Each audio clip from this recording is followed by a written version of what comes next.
order, please rise for Mayor Michael Fougere.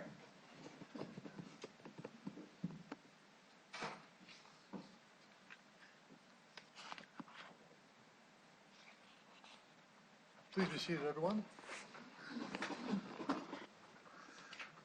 Good afternoon. Welcome to the July 29th meeting of Regina City Council.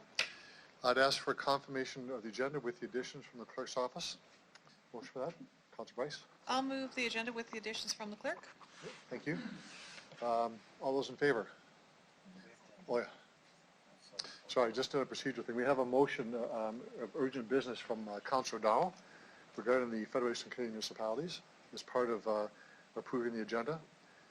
This requires unanimous consent because we do want this voted on tonight. So if I'm going to ask a question, all those in favor of putting this on the agenda for debate tonight? All those in favor? Opposed? That's carried unanimously. Good. So we'll move on. Move on to delegation, public notice, bylaws, and related reports. Our first delegation is the minutes. Okay, sorry. We'll go back to the minutes for the last meeting of council. A motion to adopt the minutes. Okay. Councilor Hawkins, seconder. Councilor Bresciani. Any errors or omissions? All those in favor? Opposed? Carried. Now we'll go to our delegation. First one is Kathy Lawrence. Oh. Thank you. Your worship, Let's get you. Can you turn the microphone on? It's on. Your worship, Councilor sorry, Bresciani? I have to recuse myself as I have a family member that has an interest in the town's lands. Good. Thank you for that. Okay.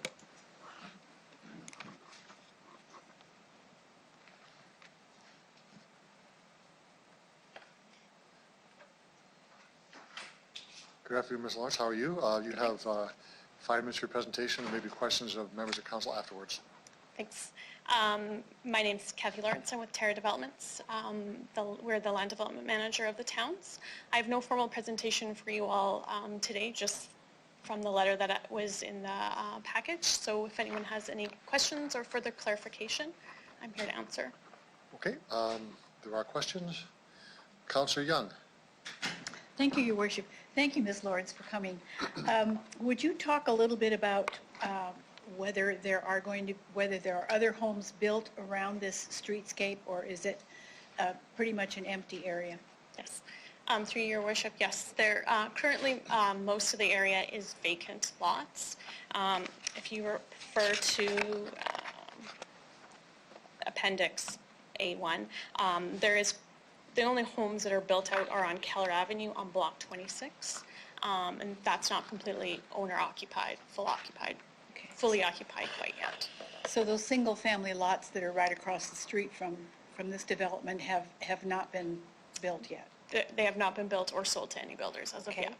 And so would you tell us a little bit about the parking? There's one parking per unit, but those are being built for a secondary suite as well? Correct. The proposed builder coming forward will be required to supply the required amount of parking stalls for their project.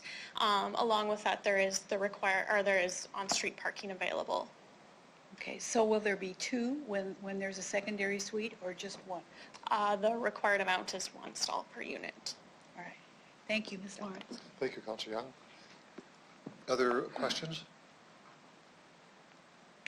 I have one just related to your letter. Just the words you use are interesting. You talked about a specific builder's product. Yeah. What does that mean? So this, the reason why this concept plan rezone was triggered is these lots are actually currently serviced and in our current inventory. And we had a builder come forward with a project that they wanted to do. So we were able to take their project and use current inventory. All we had to do was change the land use for them. So the project that they're planning on doing is a duplex with basement suites. So it just needed a rezone in order for it to work. Good. Good. Thank you for that. No other questions from members of council. You can return to the gallery, and we will now consider the report. This is the concept plan amendment for the towns. Councillor Young. Your Worship. CR 1965 This actually amalgamates 28 lots into 14 lots to accommodate duplexes with basement suites, as we've just heard. It changes the zoning from low density to medium density. The parking minimum is 1 per unit, but there is a basement unit that will probably have to use street parking. And there's low density on 3 sides of this area. The percent of low-density single-family homes in this concept area is still at about 32.3%, and the percent of medium density would be 24%, and the percent of high density is 3.7%. So the majority of the density in this area is for single-family homes. Thank you, Councilor. May I have a seconder for that report, please? Seconder? Councilor Fundura? Other discussion on the report? I'll call the question. All those in favor? Opposed? That's carried. We'll wait for Councilor Bresciani to come back in.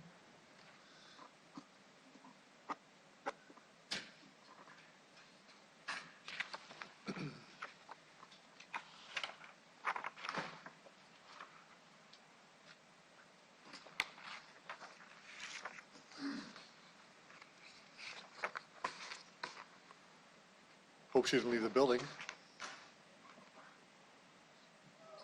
Oh, there she is.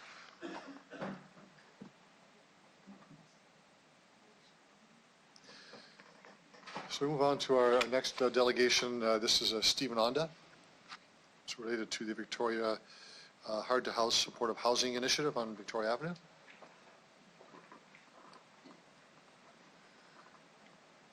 Welcome to City Council. Mr. Onda, you have, as you know in the past, 5 minutes for your presentation, and there may be questions afterwards. The floor is yours. Thank you, Your Worship. My name is Stephen Onda. I'm with a company called Sundog Developments, a private sector affordable, hard-to-house housing developer. I have submitted a very brief summary. I don't know if it's necessary for me to reread that summary at this point in time, unless it's asked for. You've all read the material, so if you just want to answer questions or you want to speak about it, you've got about 4 minutes and a half. You don't have to use it if you don't want to. Well, if everyone's familiar, this is a project that's been in development for almost 2 years.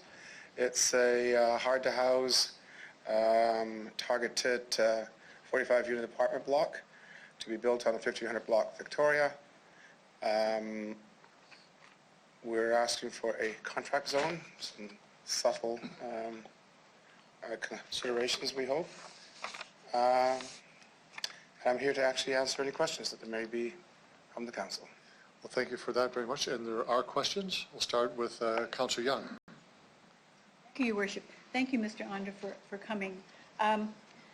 When you came to Planning Commission, you did a great job of describing the kind of people and services that would be happening in this building, and I wondered if you'd do that for us tonight. Okay. This building is actually inspired because of a successful building just down the street at 1914 Halifax, which Right. Council gave us a contract zone consideration 3 years ago. These will be people who will benefit from supportive housing. And by the kind of supportive housing, this is emotional and psychological supports. This is not necessarily medical supports. They range from acquired brain injury, someone who's maybe had a car accident and is through a progress of healing, can live independently, however needs a day-to-day supports to manage emotional stresses and the like. Others may be recovering schizophrenic patient. Many will have overlying challenges such as addictions and the like. Some will have some physical disabilities. The building is 30% barrier-free. We are examining the opportunity to place a small kitchen in as a community kitchen, more for training of life skills and socializing, group therapy if you like. Does that help? Yeah, that helps. How do you get people referred to this building? Well, the ideal scenario, and yet to be confirmed, would be the kind of relationship we have right now in the Halifax building. So we are working very closely with a group called Phoenix Residential. And Phoenix Residential is the oldest nonprofit supportive housing provider in our city, for over 40 years of history.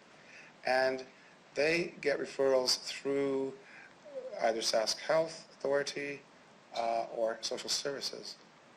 Okay, fine. This building is not going to have the usual parking spaces that are required for a building. Could you comment on that? Most definitely. Again, because we look at this very similar profile for the tenant, none of our tenants in the other 45-unit building have a car. In fact, most would not qualify for a driver's license. And many are on social assistance or a insurance disability package and the like. So even if the skill set was there to operate a vehicle, the financial resources are not. So the parking is reduced, and the parking will be largely dedicated for the support staff. In the supportive housing, just as a total aside, the biggest cost is the supports. If we were to say that the physicality of the apartment, which will have a kitchenette and a large washroom, you get a studio style, like a one room. Right.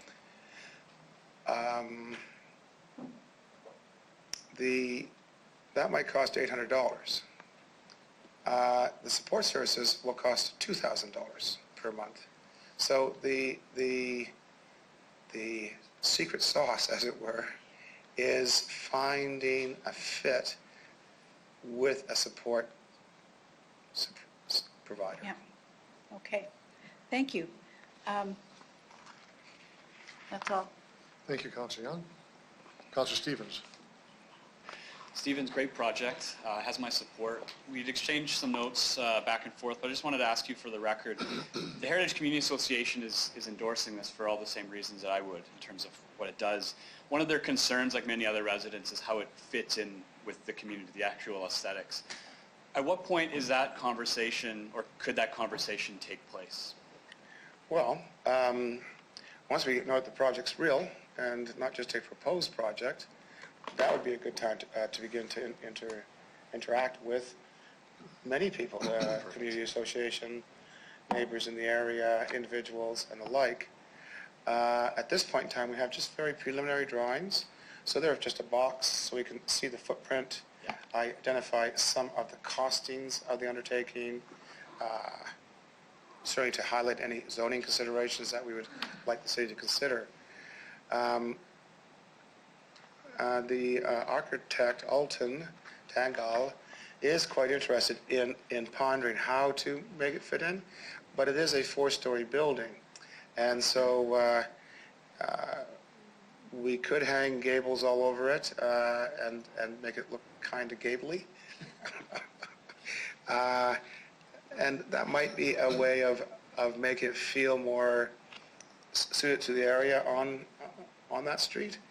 I'm hesitant to do that because what will happen is it may end up feeling very false and fake.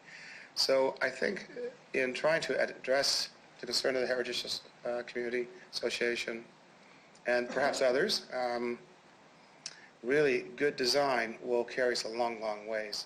And we haven't begun designing really the exterior other than locating windows and doors and exits and entrances. So quite honestly, we don't know what color it's going to be yet.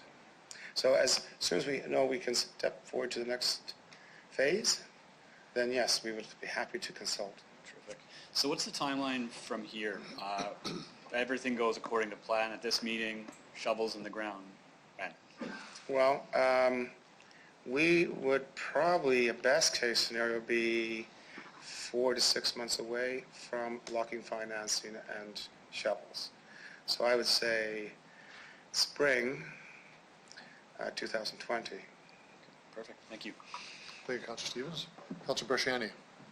Thank you, Your Worship. Thank you, Mr. Onda, for the work you do in our city. So you talked about supports to these individuals.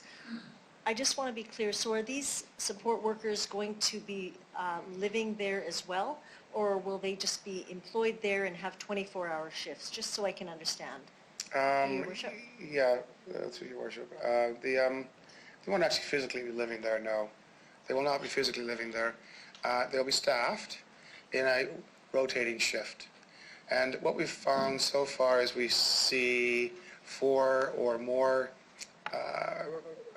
people during the day, because there's life skill activities, shopping trips, exercise undertakings, training opportunities. And then at night there is often only 2 to cycle through.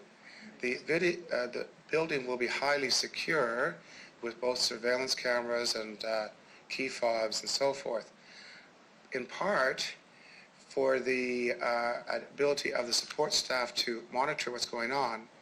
But what we've learned is that these people are very vulnerable. And so the best bud they met while on the way to the coffee shop comes home with them and borrows their TV and maybe some of their clothes and all their money.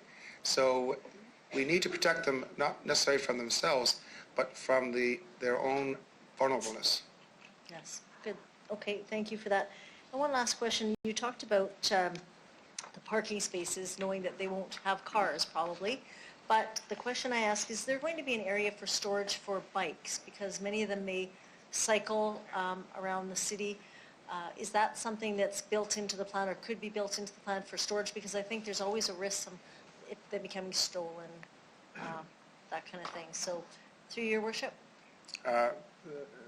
Sir, most definitely. And it is a secure parking area. It's 4 stories. First floor, half of it is service area, the kitchen, the lounge, the offices, and then the back half approximately is parking that is completely secured. And in there will be areas for bicycles. Okay, Most definitely. good. Thank you. Thank you for again. Thank you, Councillor Bershani. If there are no other questions, Mr. Onda, you can return to the gallery, and we'll now consider important 19-66. This is the contract zone amendment for the proposed assisted living low-rise apartment. Councillor Young? This was really embraced by Planning Commission, and it's the second one of its kind, and we thank Mr. Onda for doing this kind of development work. This agreement would consolidate 3 empty lots and 1 with a house that would have to be demolished on it.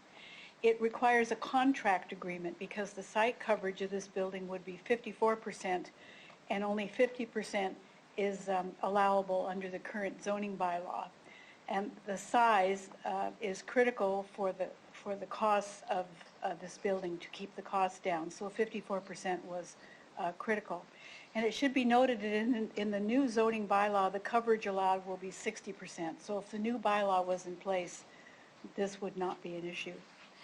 In addition, contract zones have specific designations, and this site would be considered eligible because it's a unique development opportunity, creating important affordable housing for a select group of residents who require special help in returning to independent living. The Heritage Community Association was present at Planning Commission, and there was some back and forth talking between the city and Shana Stock from the Community Heritage Association and Mr. Onda and company about the fact that the Heritage Community Association fully supports this. It fits their plan for their neighborhood. However, as you talked about before, they'd like to see the plan preserve the character. And so there was some back and forth going, and so I'm really pleased that that's going to be happening once they get the building underway. The Community Association also talked about the importance of that building fitting into the community. So a bus stop for instance, public art and making it a place where looks like people want to be and want to live. So I'm hoping those kinds of things can be discussed later on. Mr. Onda did mention that a similar building was built on 1914 Halifax Street around the corner from this building, and it's been very successful. The Planning Commission unanimously supported this. Thank you, Councilor. Can I have a seconder for the report, please? Councilor Hawkins. Further discussion on the report. It's a great project. All those in favor? Opposed? Carried. Councilor Bryce, two bylaws, one which will be tabled. Thank you. I move, seconded by Councillor Young, that bylaw 2019-38 be introduced and read a first time. Mr. Clerk. Thank you, Your Worship. Having considered the associated report, Council will now consider the following bylaw amendment which requires this public hearing. Bylaw 219-38 respecting the proposed rezoning to accommodate a 45-unit assisted living apartment building on the 1500 block of Victoria Avenue. If there's anyone in the gallery who wishes to address Council on this proposal, I would ask that you indicate your interest at this time. There is no one, Your Worship. Thank you, Mr. Clerk. I'll call the vote on the first reading. All those in favor? Opposed? Carried. Councilor Bryce. Thank you. I move, seconded by Councillor Stevens, that bylaw 2019-38 be read a second time. Any discussion? All those in favor? Opposed? That's carried. I move, seconded by Councillor Murray, that Council hereby consents to bylaw 2019-38 going to a third reading at this time. All those in favor? Opposed? That's carried unanimously. I move, seconded by Councillor Mancinelli, that bylaw 2019-38 be read a third time. All those in favor? Opposed? That's carried. Councilor Bryce. Thank you. I move, seconded by Councillor O'Donnell, that bylaw 2019-39 be tabled to the August 26th, 2019 meeting of City Council to allow for proper advertising. Allowed for advertising. No, it's okay. All those in favor? Opposed? That's carried. We'll move on to City Manager's report. This is the Federation of Canadian Municipalities Big City Mayors Caucus meeting.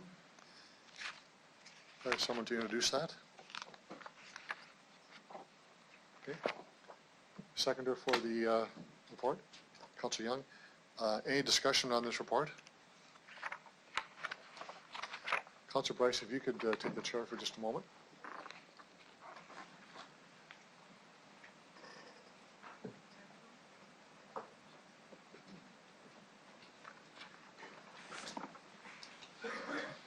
Mayor Fougere? Thank you, Madam Deputy Mayor. Just a quick summary. I know members have read the report. It's on public record. Just to highlight a couple of major points that are in the report. The first one is that the largest cities across the country at the Big City Mayors Caucus talked about wanting to foster and develop further close relationships directly with the federal government. And the gas tax is one example of that closer relationship that was quite a bit of a subject of the report itself. The meeting itself took place with respect to getting ready for the federal election, so it was discussion with all parties about what their platforms may be, and also what City Mayors Caucus would like to see in terms of commitments by these parties. The second point is a permanent doubling of the gas tax with an escalator clause was also asked by the mayors and to all parties as well, and that's part of the public record as well. And finally, thirdly, investment in transit was also reiterated as well. So it very much was a political meeting with leaders and ministers in the government and also leaders of the opposition parties as well. So I can answer any questions that members may have, or Ms. Harberchuk, who's here as well attended, she can answer more detailed questions if you like, but I'd ask members to support. It is receive and file, but it is good information to know what's being said nationally with respect to relations with the province and federal government. Any questions from council? Seeing none? Spots.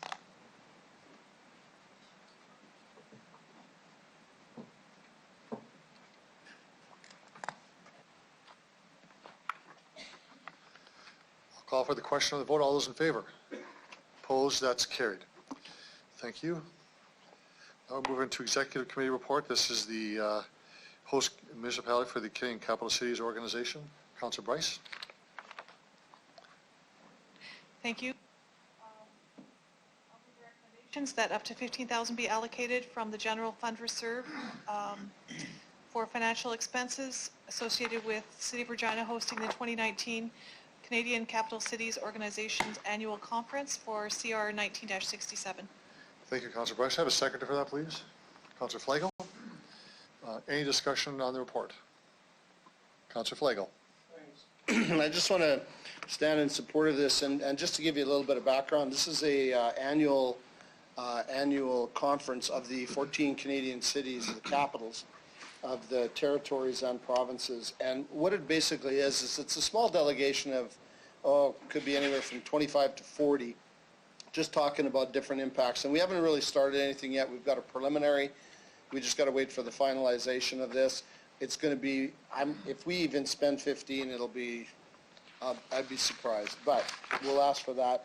The thing that it does is it brings all the Canadian capital cities together, and then we can brainstorm as to how we deal with going maybe after our local governments, each province, and special funding possibly for different events that capital cities host that we don't, or other cities don't, that we host that Saskatoon doesn't host, and Edmonton does that Calgary doesn't, those types of things. So it's something to get us all together, and with the mayor and myself and Ms. Harmachuk and Bernadette McIntyre, we'll put together a conference. You're all invited as council. I think we only charge a half the price for you guys, so for all the different foods and venues and everything and the tours and the meetings. So it'll be... That's good to know, Councillor Flagel. Thank you for that. Yeah, you're welcome. We'll try and keep the cost down for everybody, right? We don't want to charge you $600. We'll only charge you $350, so, right? Ms. Armstrong, $350 is good enough? Okay, good, thanks. Don't answer that. Anyway, it'll be September 16th and 17th. We're going to probably host it in the venue right here. First time ever been done. We're still working on the logistics, but all the, all the software is here, all the PowerPoints, everything is here. So we'll work with the city clerk and the rest of the staff to get that done. So I hope everybody's going to be happy with it and join in. Thanks. Thank you, Councillor Flagel. Further discussion? Councillor Young. Your worship, I'm wondering whether the city is going to consider asking the Provincial Capital Commission to be a partner in this. They have a new act, and some of these capital cities are capital commission cities, and many of the places they're going to visit are part of the Provincial Capital Commission, and they're just putting together a communication plan now to educate the people of Saskatchewan and Regina about what that Capital Commission does and what it can do. And so I'm just suggesting that they might be a good partner for this. And then that would reduce the cost even more. Mr. Holden, do you want to try that one? Through your worship, I'll ask Ms. Harmachuk to provide comment. Ms. Harmachuk. Through your worship, we definitely would be pleased to talk to them and see if they want to partner and help us out. Thank you. Councillor Flagel, did you have a comment as well? I did too. So you're aware, I forgot to mention, that Monique Goffnet-Miller is the new... Jeffernae. Huh? Jeffernae. Okay, Miller is the last name. I got that one right. Jeffernae as well. Yeah. So she's going to, we're going to have some discussions with her once we finalize this. And she wasn't sure if there'd be any funding available for this year because it's new to her and new in the realm, but she's going to look at maybe hosting the LG and Government House, et cetera. So, yeah, we're already in it. Thanks. Thanks for that. No other comments, Councillor Young? No. Thank you for that. Any further speakers? Call the question. All those in favor? Opposed? That's carried. Move to Public Works and Infrastructure Committee. Reported on the snow fence program. Councillor Pandura. Thank you, Worship. I rise to introduce CR 19-68 snow fencing program. Recommendation from the Public Works and Infrastructure on July 11th that the continuation of the Snow Ridge program be endorsed, that the pilot study option be added to the current program for 2019-2020. Administration considered the finding from the pilot program during the review of the winter maintenance policy in 2020. The committee adopted a resolution to concur in recommendation after adding the following recommendation, Your Worship. That the pilot study option be added to the current program for 2019-2020. The administration consider the findings from the pilot program during the review of the winter maintenance policy in 2020. Thank you, Councillor Pandura. Can I have a seconder for that, please? Councilor Bryce. Discussion on the report. Councilor Flagel. Thanks. So if I can understand this properly, we're going to continue with the snow ridge, but we're also going to do a pilot project for snow fencing? Mr. Onright. Through your worship, that is correct. The pilot project, we're considering the area along Courtney. In 2019, when there was some severe storm conditions, blowing snow, Courtney Street was actually closed due to blowing snow and lack of visibility. Our pilot would include a snow ridge for a certain length of Courtney, and beside that we would run a snow fence, so we have a direct comparison. Okay, thank you. What I would like to add to this, and I just want to speak to it first, is the area around Diefenbaker, and this is what this whole snow fencing was between the Courtney and Diefenbaker. The reason Diefenbaker is brought up is because when you go into Lake Ridge Addition, there's two ways in and two ways out. One got blocked by a tow truck, a stalled car, and a snowbank, probably 12 feet high this winter. We were down to one in and out. If an emergency would have happened and that one got blocked, that could have caused a big problem for 475 residents of Lake Ridge Addition. So what I would like to do is there a way to have a snow fence put up from McCarthy Boulevard on the north of Diefenbaker, string it across at least to where Lake Ridge Addition housing ends. So if you're going up McCarthy Boulevard on the gravel road, which hopefully we'll get some reclaim on it this year, and go across east back towards the Pasqua Street, but only up to the houses on at least past Sims and Blake, because those are the only two ins and outs. There is no, whereas at least Courtney, everybody can go east. If you can't get onto Courtney, everybody can go back east to McCarthy Boulevard. If you can't get out of Blake and Sims, you're tied. You're done. You can't get out. There's emergencies, health issues, heart attacks. People can't get in. Ambulances can't get in. Fire can't get in. It's a blocked, and it's a January and February thing. And that's all I'm wondering about is there a way that we could open the door for this, or should I try to put a motion forward, an amendment to this, so that we can have that specific? Because even when you go over to Prince of Wales, if I could say that, everybody that wants to get out onto Prince of Wales can go west back into the city. This is done. You're stopped. And it's a real safety concern, especially in the wintertime. And I would just like to know if the administration could look at this, or can we put a motion forward? Because it becomes a public safety issue, especially January, February, and maybe even March. And I'm just wondering if I can get a response. Sorry for being so long with that. Through your worship. So the pilot project that was brought forward in the report, administration was looking at bringing the information from the pilot back to council in the third quarter of 2020 when we bring the winter road maintenance or winter maintenance policy back to council for consideration.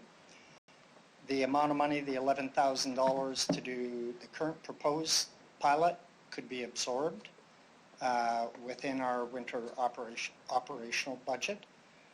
If Diefenbaker, if council feels Diefenbaker is a higher risk, we could look at not doing Courtney and doing the pilot at the proposed site that Councillor Flagel is talking about. I'd ask Mr. Warren to comment because we want to make sure that running the snow ridge and the snow fencing together in the right area, what we are trying to determine, further to what we already know, is whether one is more effective than the other. So that's why we had picked the location or considering the location. But I'll ask Mr. Warren to add further comment. Mr. Warren. Thank you, through you, Chair. So I guess we are amenable to looking at what road network might need the snow ridging to take place. And this is something that we learn every year through, the type of road that it is, the service requests we might get, the conditions that we experience. I believe currently Diefenbaker wasn't on the snow ridging list that we had been previously undertaking, but it is something that we are amenable to looking at as adding to that. Again, once we get the information that we have these maintenance issues, these are locations that we would typically add to help our winter maintenance operation to try to create a good level of service throughout the winter months. So we could take a similar sort of approach with similar meters that we were considering on Courtney and apply that to Diefenbaker, as long as we have enough room to get in there with our equipment for the snow ridging piece, as well as getting in there to install the actual snow fence. Thanks. I think, if I could through you, it's the problem I have with the snow ridge is that it takes 2 snowstorms before you can actually plow enough to get snow ridges there. And by then, we've already gotten blocked streets, blocked roadways, Diefenbaker's piled right over top, Courtney's piled right over top, and then we can, only then, after a big 2 or 3 snowstorms, can we actually make the snow ridges. So I believe that we're waiting for something to happen so that we can create snow ridges, and I think that's the wrong approach. I think putting snow fences up, I've got people in uplands as well that are on the peripheral, and they've got snow right up to the top of their eaves troughs in the back of the deck. And then when that stuff melts in the spring, they've got a swimming pool that we can't charge them taxes on. So, it does become an issue that we're not addressing the current situation. We're dealing with something waiting for us to have snow so that we can create snow ridges, and then we can only fix the problem. And I believe that we need to change that. And in the Ward 10, the 3 areas, because it's all on the peripheral, Uplands, Alport Crescent, and they get hammered every year that there's snowstorms, because it's coming in from the north and they're just getting hammered. And I can show you pictures of Rod Curl's backyard, and the snow is right out. He can't get out his patio doors because it's right up to the eaves trough. So I would like to, if I could, I'd like to make an amendment to this that we add all peripheral areas that don't have extra access out. And I guess I'm talking Uplands, I'm talking Lake Ridge Addition, I'm talking even Skyview. There's only one, if you block the one entrance, there's only one entrance out, and we're asking for trouble. So what I'd like to see is that we go to areas that don't have the extra accesses out, and Courtney maybe can be left, because there's ways to get out of Sherwood Estates that go east as opposed to Lake Ridge Addition, Skyview, Uplands, even Councilor Findura's area, and maybe even some of your areas. I'm not sure if they, Woodland Drive and that. So I'm not sure what kind of an amendment I need to make to have, if there's winter road maintenance budget, maybe we can take another 10 grand and Maybe put we'll snow try fencing. with the administration, if they can have a comment on this. Sure, thank you.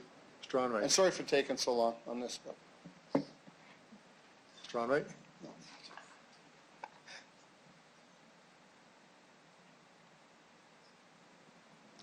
Through your worship. So just to be clear, the proposed amendment is to put the old snow fencing program back into play. If that is the case, there is no current budget for that. That was removed, $47,000 was removed out of the 2017 budget as a cost reduction. There was work done by administration prior to that on the effectiveness of snow ridging versus snow fencing. The proposed pilot was a study or a pilot project that was going to be ran in the 2019-2020 winter program, and then that would become a part of the discussion coming back in the third quarter of 2020 when we bring back the winter road maintenance policy. So I just want to make sure we're clear on what the amendment would be. If that is to reinstate the full snow fence program, then there is no current budget for that. That was removed in 2017. Thank you, Mr. Enright. The motions in front of you, Councilor Flay, does that meet? Is that clear what you're asking for on all peripheral areas? I would say, yeah, any that are limited to access if we get blockages. Now, as I said, Courtney is a possibility that you can do the snow ridges if the administration feels that's the correct way to do it. But what I believe is the Lake Ridge Addition and the Uplands Kensington Green area are in jeopardy of public safety as opposed to, so however we want to word it, I think if there's, it doesn't, even if we do a pilot of half fence, half along the way.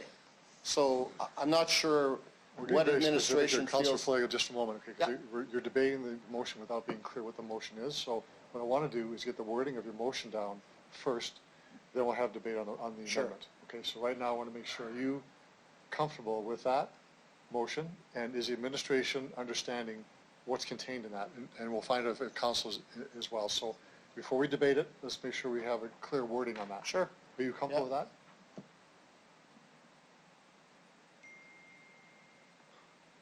Sure. Yeah, that's good for now, yeah. That works. Okay, so I'll need a seconder for that motion. Councilor Murray. Okay, debate on the amendment. 3 minutes for discussion on the amendment. Discussion on the amendment.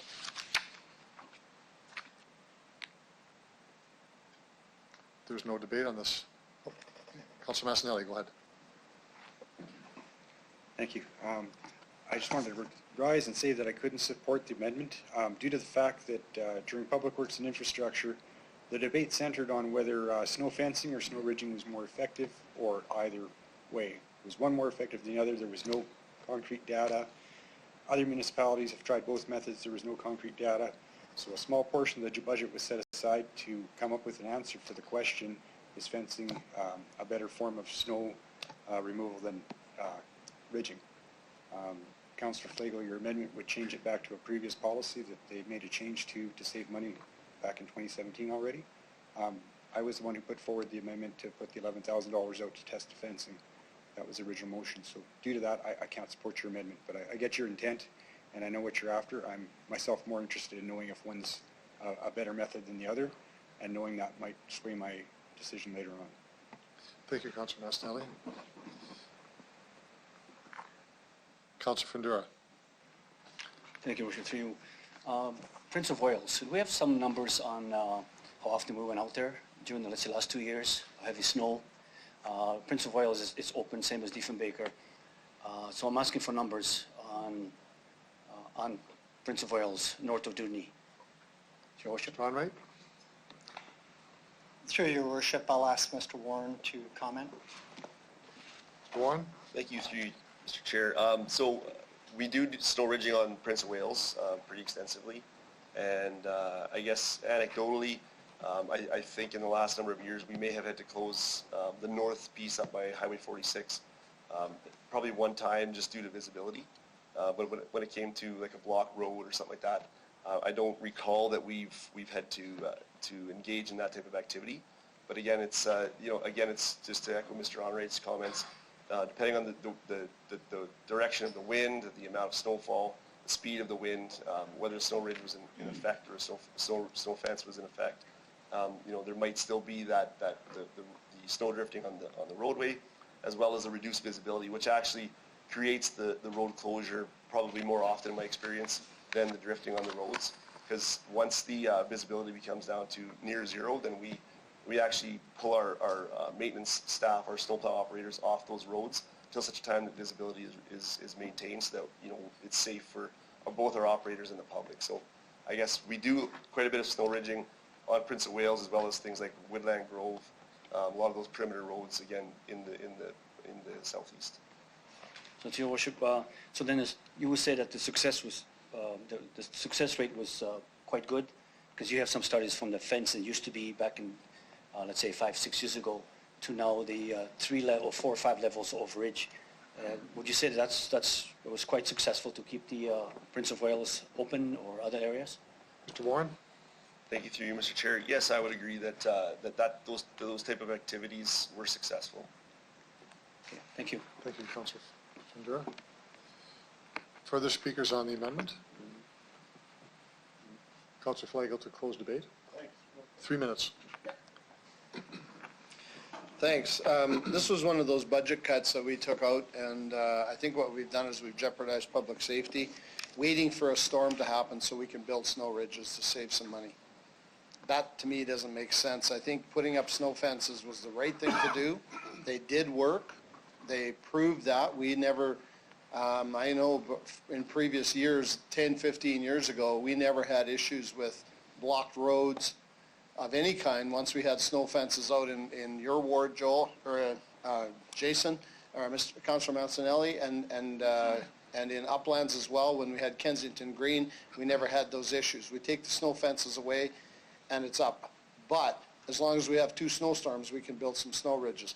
What I would really never want to see is stars landing in Ed Blues Park to pick up somebody that's been sick in Lake Ridge Addition because they can't get the ambulances in and out. That would be a travesty for us as a city. So I hope that we can put something like this forward and get it together, whether we can manipulate these numbers a little bit and come out with not 47,000, but maybe something quite a bit half that.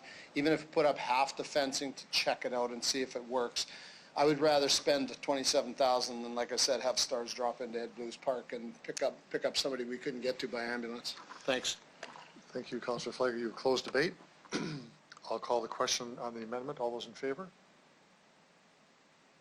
Opposed? Councillor Stevens, I didn't see you vote. Okay. Motion's defeated. Next speaker on the report is Councillor Hawkins. Thank you, Your Worship. I just want to note that I note the comment in the briefing note that Snow Ridge program would reduce the city's dependence on single-use plastic fencing. I appreciate the attention that's been paid to reducing the use of single-use plastics. Thank you for that. Further discussion on the report? All those in favor? Opposed? That's carried. Move into our next report, Area 13 Drainage Upgrade Project. Councillor Fundura.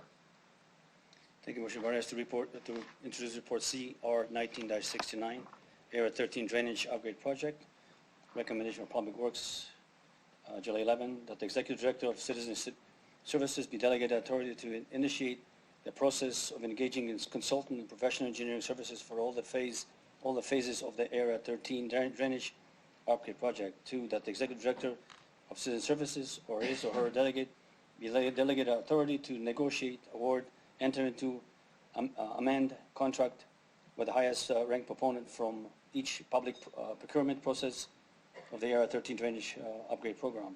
That the City Council authorize the City Clerk to execute the contract with the highest ranked proponent upon review and approval of the City Solicitor. The committee adopt the resolution concurrence with the recommendation, Your Worship. Thank you, Councillor. Can I have a seconder for that, please? Councillor Bersiani. Any discussion on the report? Councillor O'Donnell. Thanks. I don't have a question specific to Area 13, but I have a question to controlling drainage. We have over the last, I don't know, decade or so, created these very large areas, A.E. Wilson Park, Grant Road School, and so on, water detention ponds. Can I ask first, has there ever been any water in any of those ponds? Mr. Onright. Through Your Worship, I'll ask Mr. Doney to comment. Doney, please. Through you, Your Worship, absolutely there has been water in those ponds. With the storm event we had just last week, a lot of those ponds filled up and kept rainwater off the roads and out of people's basements. Perfect. So sometimes it's just a playing field. Sometimes if I use the Grant Road School, it's more than a playing field. There's other things. Have we ever had damage because of water that's in those areas? Mr. Doney. Through you, Your Worship, I'm not aware of any damage in those areas. However, during a major storm event, particularly, I live in Harbor Landing, so I've seen some damage in those areas when they do rise higher than expected, that some either concrete or paving stones can be removed, and that does need to be replaced. So it can happen, but not on an average size storm. Perfect. So just so I can understand a little bit more, so using the last storm when there obviously was water in there, how long does the water stay in there? So how long does that area become not usable if it is a recreation area? Mr. Doney? Through you, Your Worship, the design is typically to have the water drained in approximately 24 hours. Okay. So my last question on this. So as you look to the future and you want to design more of these, are you at all deterred that they would become more enhanced, I'll call it, recreation areas? Or are you discouraged at all from doing that?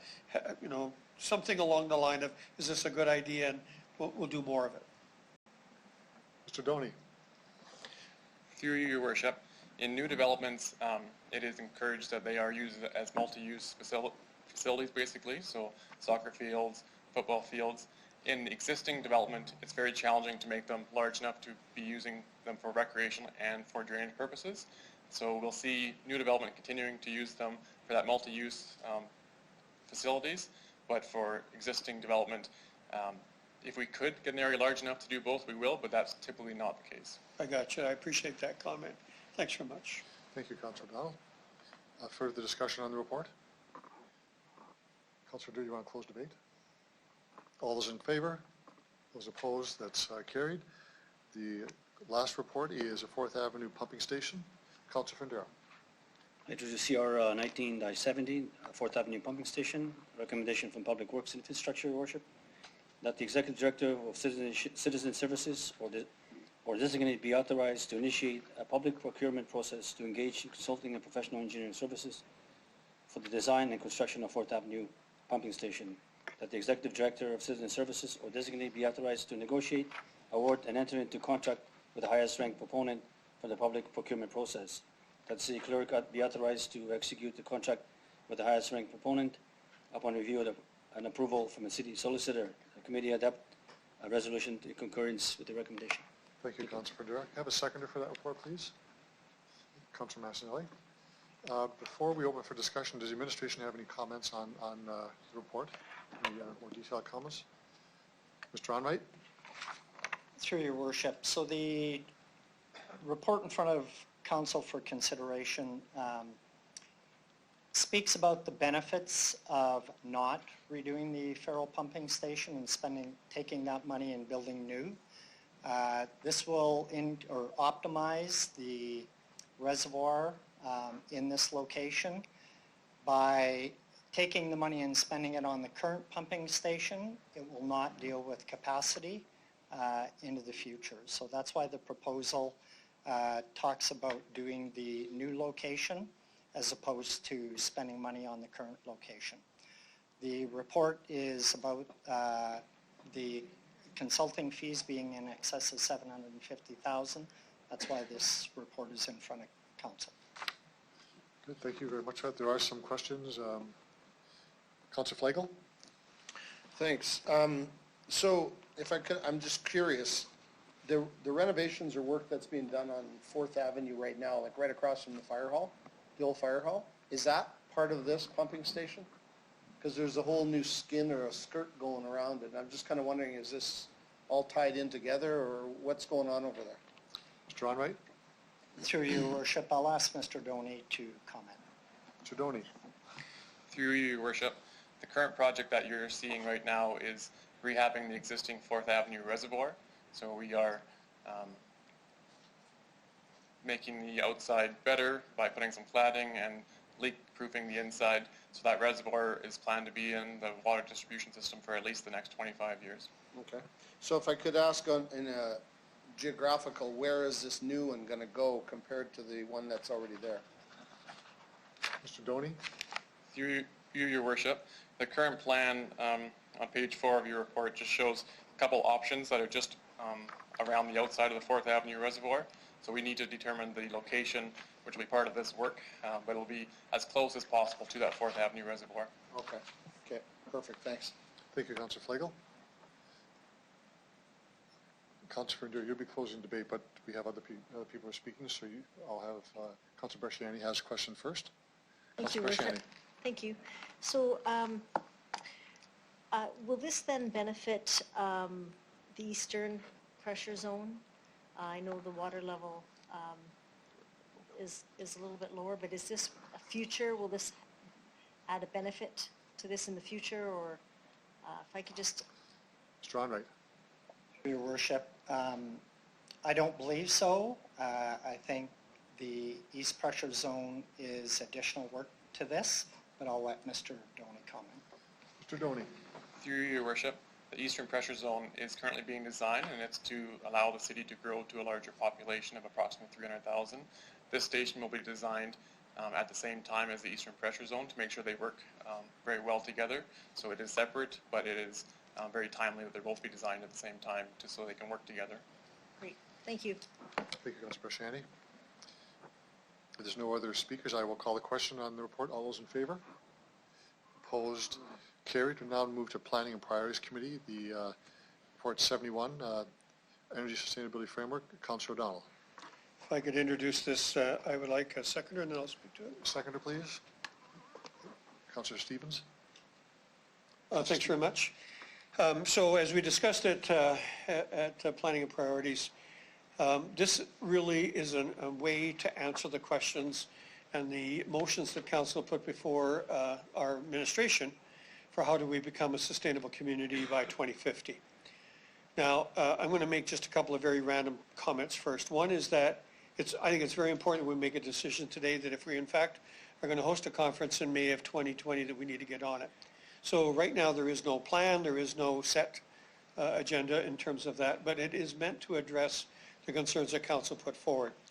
Second comment I'd like to make is that if we probably opened the paper tomorrow or turned on the World Wide Web or looked around, there'll be another idea that's out there in front of us. So what I would like to say is that we're going to be on the edge on this one because we're going to have a little bit more time to make sure we bring in.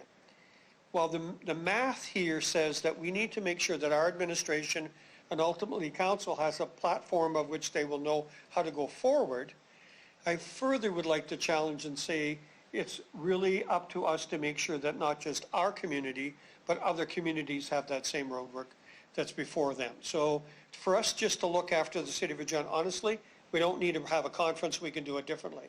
But I think what we have to do is look at bringing in some of the very top people in the world who are working on some interesting things. So obviously we'll talk about solar, we'll talk about geothermal, we'll look at how a city is being impacted by a change to electric vehicles, for example. And so we need to make sure that we are spreading our wings very far, both locally, because we have people doing some very good things. We have national, and we have hopefully some international interest in what we're going to try and do. So the promise here is that we're going to try and get really wide, really quick. So rather than today say we're going to do this, this, and this, I would prefer that we be given a little bit of time and that we can then call up, say, a press conference or something and start to outline for folks in the next couple months, including you, and regular reporting that says, here's where we're at, here's where we're going, here's what we've done so far.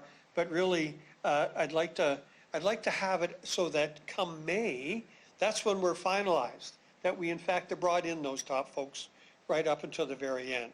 So the idea is to provide our city with a method and a way to become sustainable and meet the objectives of Council. But I hope that we can become a leader by welcoming other folks into our little world here. Thanks. Thank you, Councilor O'Donnell. We have some other speakers on this. Councilor Murray. Thank you. Through your worship, I'm going to echo everything that Councilor O'Donnell laid out. What I see here is a similar situation as when Vancouver first announced their plan. They held a conference. It was a global conference. They brought industry leaders all over the world together.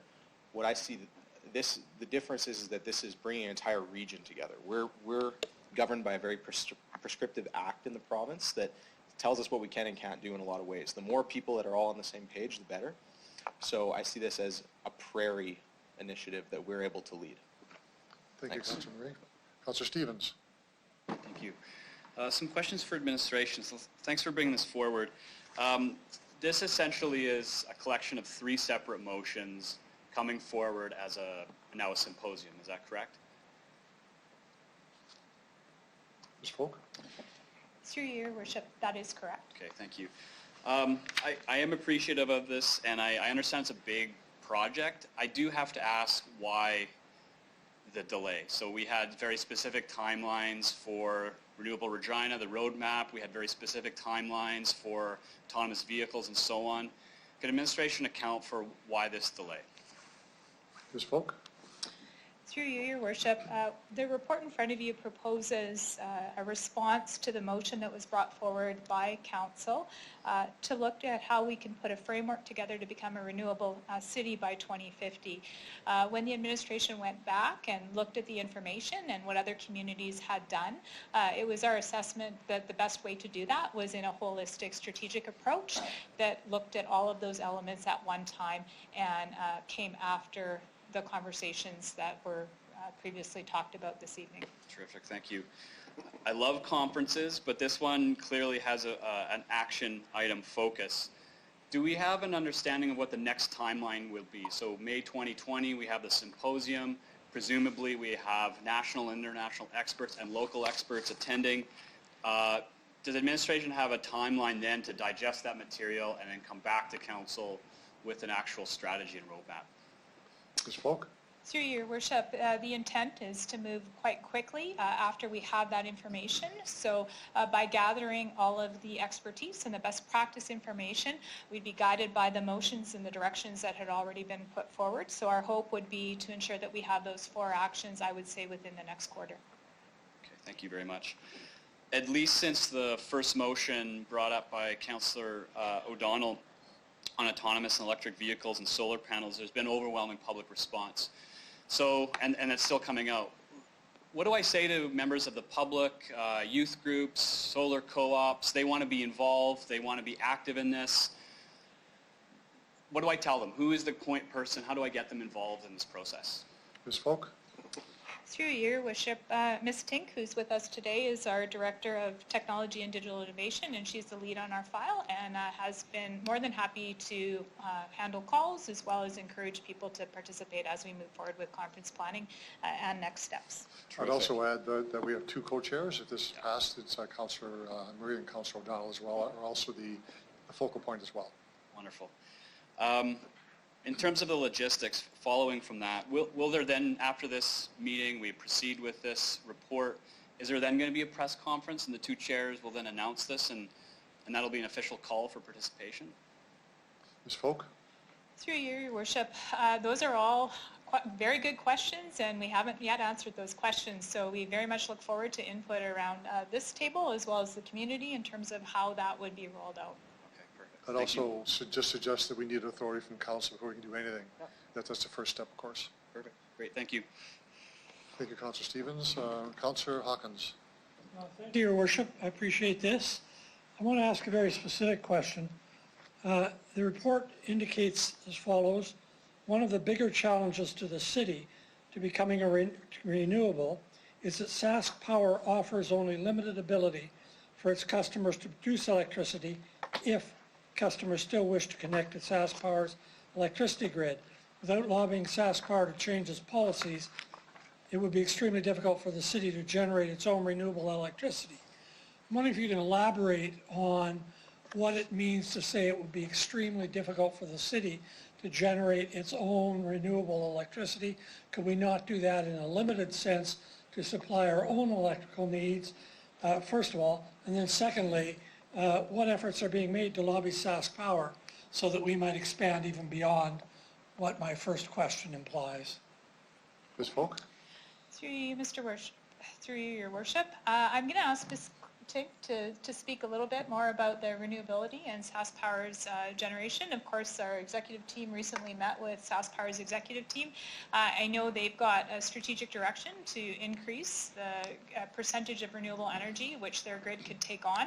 I think those are ongoing conversations and discussions and dialogue that we need to continue to move forward on. And I'll ask Ms. Tink to talk a little bit more about the impact of Sask Power's capability. Ms. Tink? Through you, Your Worship. When we were gathering information for the report, we had a statistic of about 20% renewability for SaskPower's energy mix. We met with them earlier this year, and they've actually increased that to 25% already, and their goal is by 2030 to be close to 40% renewable. So that's very hopeful for us and beneficial for our goal to become renewable by 2050. The second part of your question, can you just repeat it for me? The question in two parts. The second part was, what efforts are we making to lobby Sask Power to change their, to make it more easy for us to have renewable electricity generation? I guess through your worship, the follow-on would be, if they have already done that, are we in a better position to generate renewable electricity for the use of city buildings and equipment? Yeah, so, sorry, through you, Your Worship.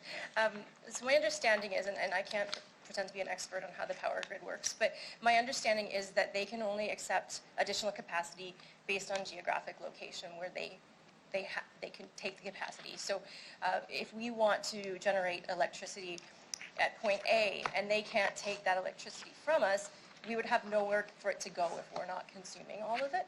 And then on the flip side, if we wanted to generate our own energy but not be connected to the grid, then we would have no backup in case we're not generating enough. So there's some complexity about geographic location that has been causing the problems for us. Through your worship, so say we wanted to generate electricity with solar panels that would deal with our swimming pools. Could we do that? Ms. Tink? Through you, Your Worship, depending on the location and the amount of energy that we're generating, that would determine the answer. Thank you, Your Worship. I hope that we're able to move in this direction. Thank you, Councillor Hawkins. Councillor Bresciani. Your Worship. Thank you for the work that's been done on this. I think it's important. One of the questions that I do have, though, is I know that we need council's approval before we move forward with this, but have we done our research to see that there's no other conferences like this, similar, that are going to be held in Canada in 2020? Through your worship. Ms. Folk. Through you, Your Worship, there are always a number of conferences going on in terms of the energy and sustainability and climate change motion. There are a number across the country at any given time. I think this is quite unique. This is bringing information into our community and move forward on how we can move forward as a community. So I don't know if I'm answering your question completely, but I think what I'm trying to say is there are a number of conferences in this space, and I know a number of our team as well as others within the community are always learning through those opportunities. Sure. So Donald may have some information as well. Councillor Donald. Thanks very much. So specific to your question, no. But if permission is granted today, one of the first things that we're going to do is we're going to, assuming also that we have a delegated FCM, we're going to make sure that, one, that board knows, two, they host a conference every year in February, as I recall, and we would like to have a table set up there so that we can share with all the other municipalities across Canada about our intent. But my intent right now is to make sure that this word gets out to all the other members of FCM, which would be somewhere in the neighborhood of 98% of the communities in Canada by the middle of September. Thank you for that. I think it's vitally important that, of course, we communicate it out as quickly as possible. I think time is very crucial here. I think when we're booking and we want to talk about speakers maybe coming from other countries, when I attended the Winter Cities Conference, they had speakers there from Belgium and the Netherlands, but they had worked, 2 years out. So I support this, and I hope that, again, that we can work as quick as we can as after tonight. Thank you. Thank you, Councillor Bresciani. Further speakers to the report? Councillor Donald, do you want to close debate? Okay, I'll ask Councillor Price to take the chair just for a moment, please.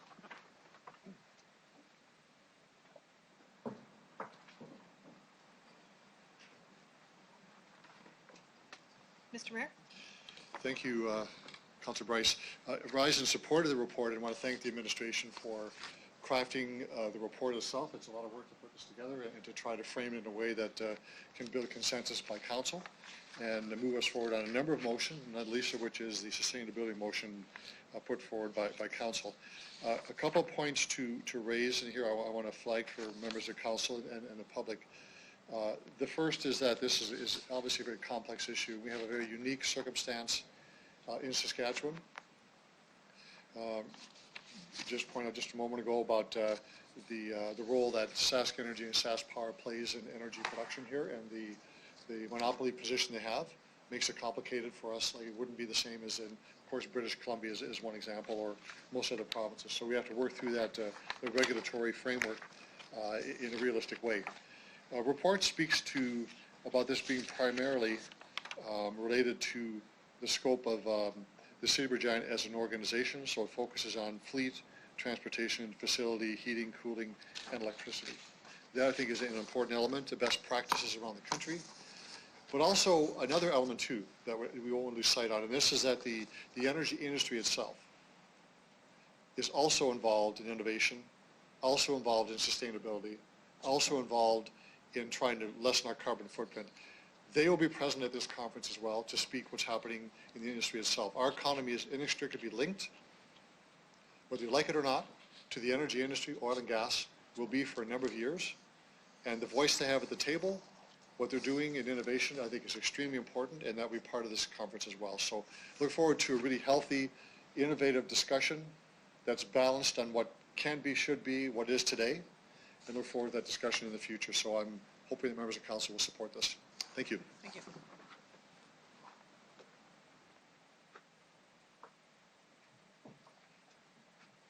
Councillor O'Donnell to close debate.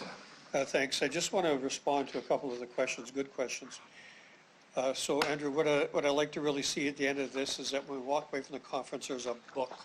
And the book is basically not only the presentations, but it is the practical presentations that are there for how to do something. It would be imperative for all of us to make sure that the Crowns are involved in the conference, so they will be invited in.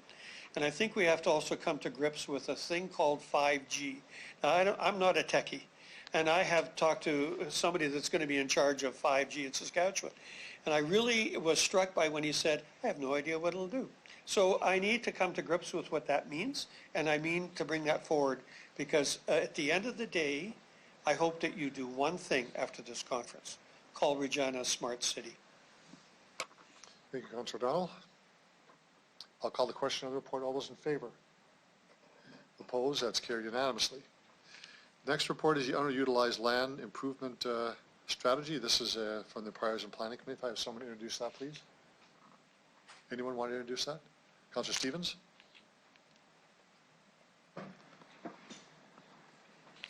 This is Terrific, thank report you. 72. Could I get a seconder for this, please? Seconder? Councillor Basciani? Great, terrific. So first, for starters, could administration just open up and talk about what this report entails, what the strategy entails, and what's the problem that this will solve, or hopefully solve? Through the chair. Ms. Harlock? Through your worship, to achieve the intensification goals established by Design Regina, to direct at least 30% of growth, new population to existing urban areas, and for the redevelopment of underutilized land. The underutilized land study was undertaken, and it was looking at vacant lots, surface parking lots, and vacant buildings. So we did the first part of it, and now we have the strategy before you to address the barriers to private sector investment of underutilized sites, using the recommendations that came out of the land study that was done by V3 companies and brought to council last year. So the strategy is comprised of goals that describe the intended outcomes and actions for the city to undertake in the immediate, short-term, medium-term, and long-term to meet the goals and ultimately foster redevelopment of underutilized lands to get us towards the 30% intensification target. That's outlined in the OCP and the community priorities, looking at complete neighborhoods and long-term financial viability and economic prosperity. So these all kind of go together. So what we'll do now is, if this is approved by council, the strategy, we would be looking at the different tactics and actions, and we would start moving forward through implementation by, depending on the project and what's entailed, going through the budget process and changing our processes internally to meet some of the objectives. A lot of the things, as noted in the plan, have already started and are underway with respect to internal processes. But we're hoping through this, and within a combination of the neighborhood plans that we'll be doing and the corridor plans, we'll be able to move forward with seeing redevelopment of our underutilized lands throughout the city. Terrific, thank you. Through the chair, when we discussed service agreement fees, infill service agreement fees, presumably that's a barrier. It serves an important function, but it's a barrier. And the hope was, following that, there would be incentives and supports. So what does this strategy then include as a mitigating factor? So we have a cost now associated with infill development. What's in this report that will make it easier, simpler, and less expensive to develop in underutilized lands? Ms. Howlett? Through your worship. So this is just the strategy and the goals and the tactics to undertake. So that specific thing with respect to looking at what the infill SAF rate and the impact of that, what one of the actions is that we'll go away and look at what options and things that we would look at to bring forward to council to perhaps look at ways to not have those fees perhaps not be required for a certain property or those things. Those are strategies, further things and actions that we'll bring forward with research. With any incentive policy per se, like we've done with the housing, we want to target it. It's not a blanket, so we have to go away and do some more work and bring things forward to council so that council can see how that would be moved forward. But I think when you look at the goals and on page 10, the strategy goals, it really explains kind of the things that we're trying to achieve within the strategy. Terrific, thank you. Through the chair, parking lots. I'll say this pretty honestly, in Heritage especially, they're a blight. Surface parking lots downtown, it's atrocious. About 26% of the land is actually a surface parking lot. What's in this plan to disincentivize, if I can use that made-up word, surface parking lots? What is in here that will make it more difficult for people to be lazy with land? And secondly, if we go back to the stakeholder engagement, it's recognized. It's just too easy to turn underutilized land or infill land into a parking lot. How does this address that? Ms. Howlett? Through your worship. So it doesn't specifically address like parking lots per se. It talks about the general things about how we deal with underutilized land. When we look at parking lots, we have a downtown plan that actually precludes the recreation of new parking lots in the downtown because we want to do those, see those sites redeveloped. As we move forward with incentives and those sorts of things, we'll look at different strategies to incentivize or to look at how we can get people to move forward with developing those. Other municipalities have looked at different tools with respect to parking lots and having different tax rates and those things, and they haven't always been successful.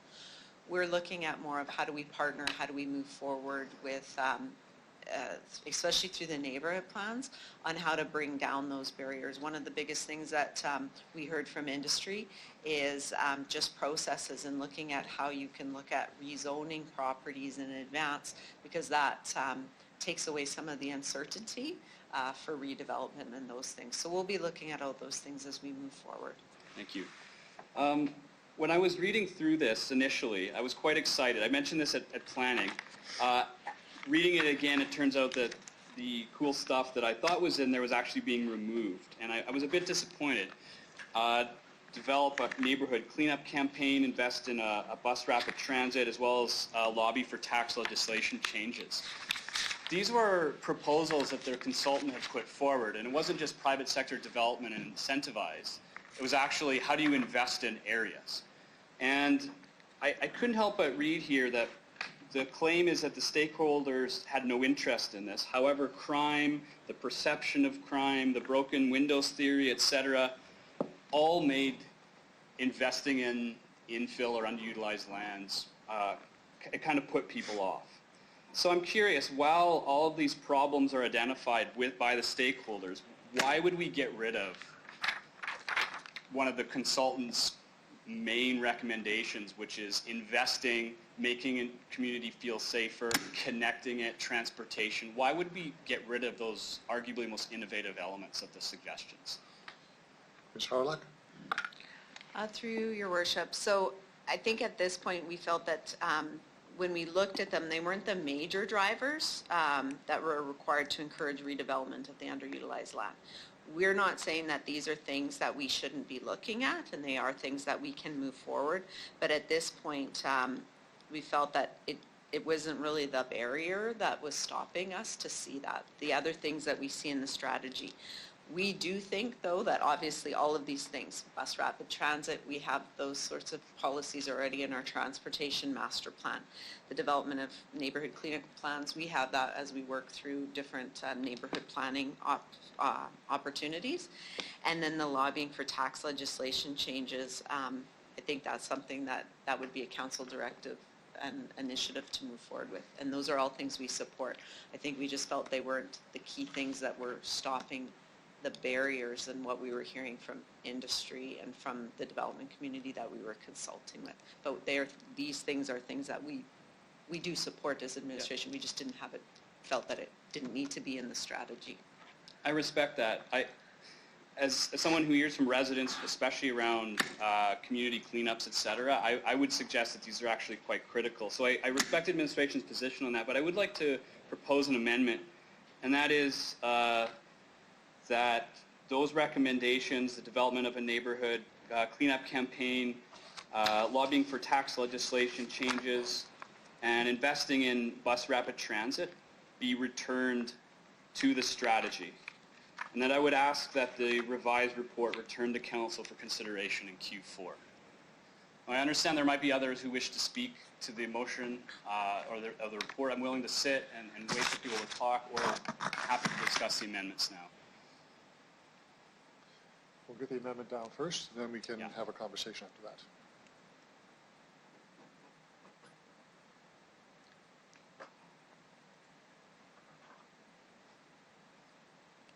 Guess I'll second.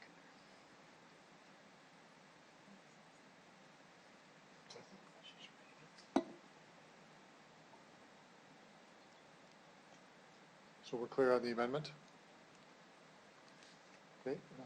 Seconder for the amendment, please. Councilor Hawkins. Okay. Just to clarify, I did include the bus rapid transit as well. So basically everything that was deliberately excluded. You can certainly toy with the specifics of it, but this is what I wanted to start with.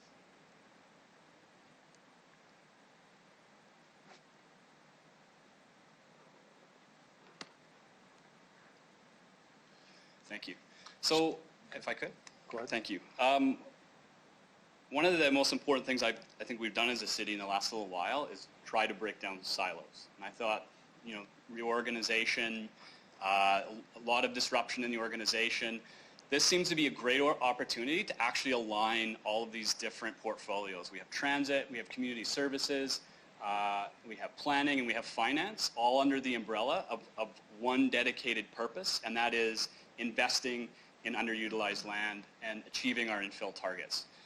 I respect administration's position on why they removed it. This seems like a perfect opportunity to as a matter of policy in this report, remove those barriers between these different departments.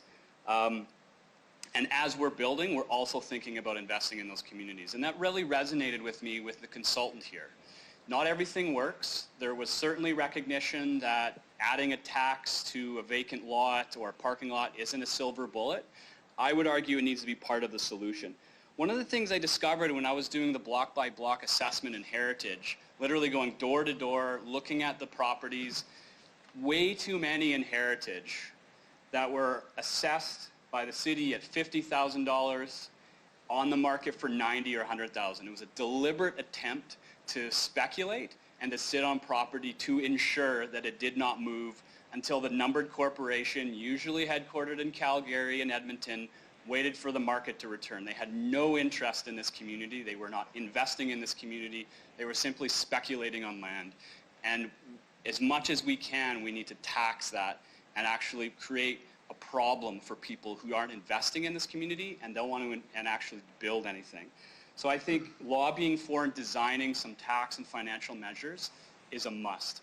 I would also suggest, and I didn't want to be too prescriptive here, and this is jumping ahead to the next report we're going to talk about, and that is that the revenue from this kind of taxation actually be funneled into the social development reserve. And as the report we're going to see later makes clear, that reserve doesn't have a source of funding.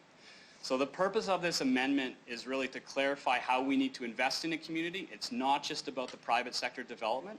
It's about, as a city, caring for, investing in the people, the actual neighborhoods.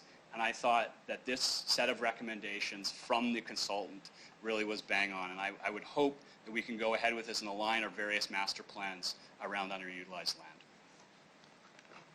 Okay, we have speakers to the amendment. Councillor Hawkins, reminder that there's 3 minutes on an amendment. Councillor Hawkins.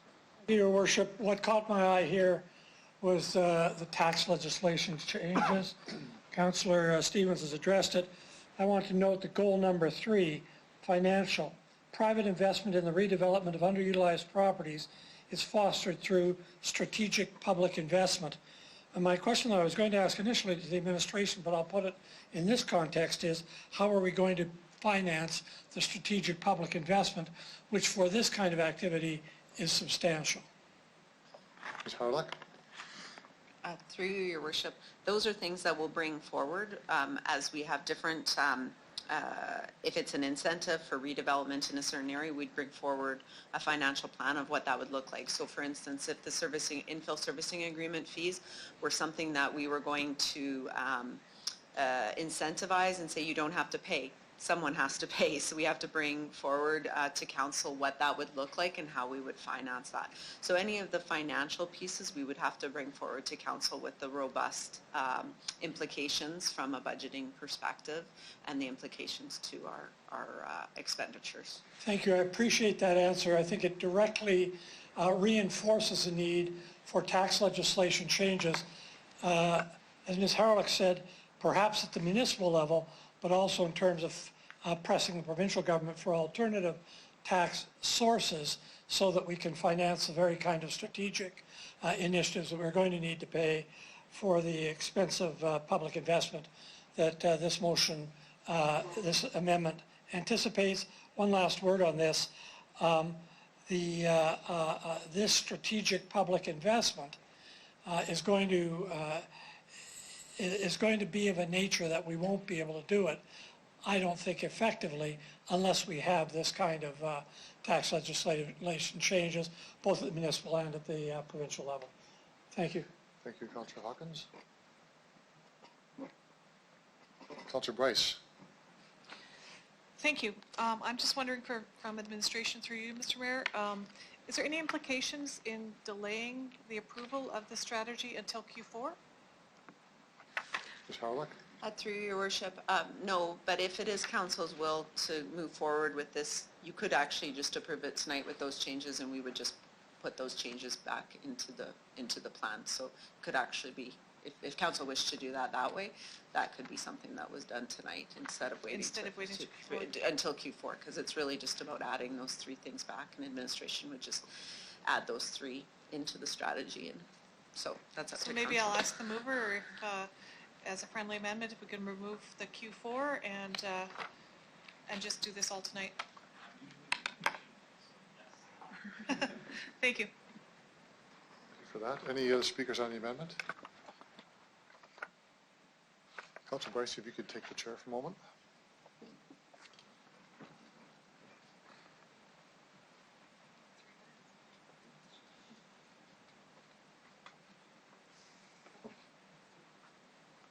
Mr. Mayor, you have 3 minutes. So I have a question for the mover on this before I make my comments. It is bus routes be included, and the report speaks to bus rapid transit.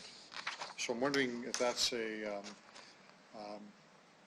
different motion than what was in the consultant's report, or if this is a downgrade to bus routes versus rapid transit.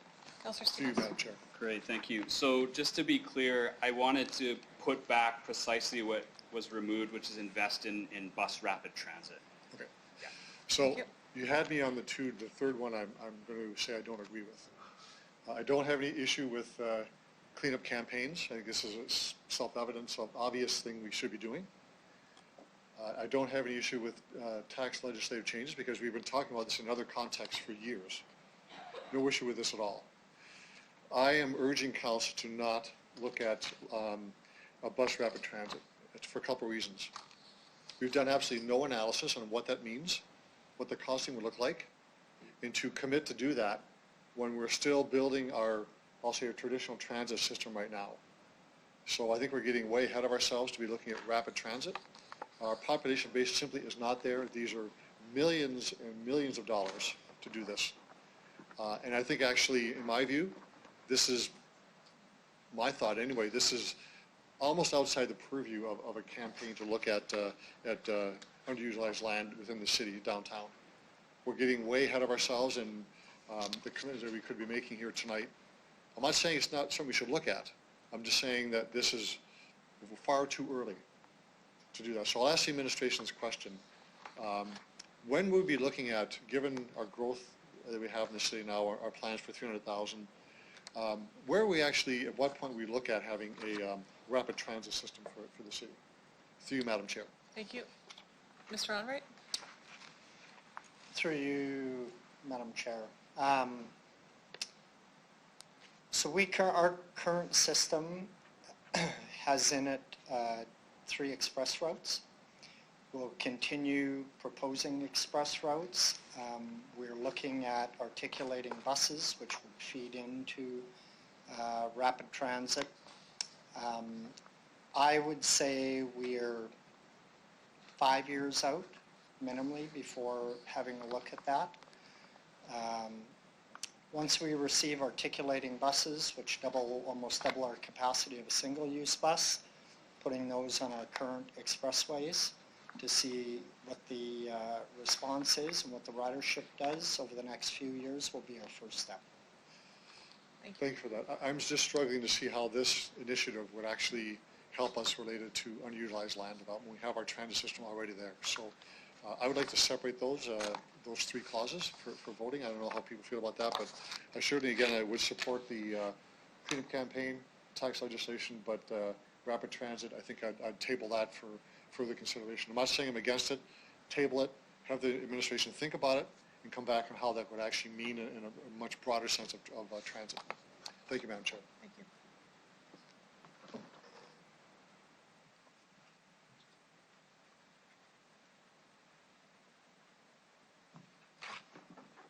Councilor Massinelli. On the amendment. I was going to originally comment. I thought, and Councillor Stevens kind of surmised some of my thoughts in this, but in light of what Mayor Fougere said, I'm wondering if Councillor Stevens would consider a friendly amendment. I don't think bus rapid transit is really the best descriptor for what we might need to regenerate our downtown system. I think that innovative bus transit might be a better way to describe what might come of this after some study and some rethinking. Would that be a problem as a friendly amendment? Councillor Stevens, it would be a friendly amendment? I use this because it was in the consultant's report. So you can title it what you wish. If it's investment in transit and addressing the underutilized land study that way, that's precisely what the consultant said. So I don't want to be prescriptive as to what kind of transit. If you just want to put transit in there. I'm fine with just transit. I guess for me, I don't know if a bus rapid system would work or not or be better. But when I think of the underutilized lands, I think that a lot of people are having different budgets they live out of nowadays and trying to regenerate land downtown. Some people might not have the necessary funds to have their own vehicle, but an alternative transit system might be something that's maybe very amenable to them. If we're redeveloping downtown for tomorrow's users, we have to think about who tomorrow's users are. And I think another good example would be that assisted living complex that we were discussing for near our city core as well. These are both uses that might use alternative transit to make life easier in the downtown area. Or maybe the baby boomers as they retire and want to go into somewhere that's less upkeep than the yard. I think if we're going to redevelop the downtowns for the future and to keep the options open and our eye out to what might be possible would be best. So I intend to support this amendment. Okay, thank you, Councillor Messon. Councillor Steve, do you want to close debate? Okay, I'll call the question. I've asked for us to break out the three clauses in there, if that's okay. I'm going to assume on that we're going to be supporting the main motion as put forward, but I'd ask for a vote on giving the addition of cleanup campaigns. All those in favor? Opposed? That's carried. Tax legislative changes. All those in favor? Opposed? That's carried. And finally, well, you changed it again to innovative transit. This was the bus rapid transit. That's in the report. That was the motion before. There was an amendment. Okay. All those in favor of the third one? Innovative transit. All those opposed? Motion's carried. Discussion on the main motion as amended. I think Councillor Hawkins, did you want to speak on that? Thank you very much. Part of what I was going to say has been covered. I won't repeat that. In the report, it mentions the reasons why the current approach to infill isn't working. It mentions as one of the, we're in a period of high growth, policy changes, and then an ample supply of service greenfield land. There's still an ample supply of service greenfield land. In practice, probably an oversupply of service greenfield land. My question to the administration is, how are we going to make this kind of emphasis on infill, especially in downtown, work, given that we have an oversupply of greenfield land, and in particular, would you look at imposing disincentives to the development of new subdivision greenfield land so that development can be pushed downtown? Ms. Harlock? Facets to that question with respect to how do you get incentivize the development. The study identified a number of things that were barriers, such as I indicated, zoning, servicing, because sometimes we don't understand the servicing, so that puts some risks at the developers. So all of those things, looking at servicing, incentives, pre-zoning, all of those things within a neighborhood plan help to make underutilized lands more appealing to develop for developers. Because once we take out the uncertainties within a site, then their risk goes down. So those are the things. Definitely with respect to greenfield, council always has that authority with respect to our phasing plan.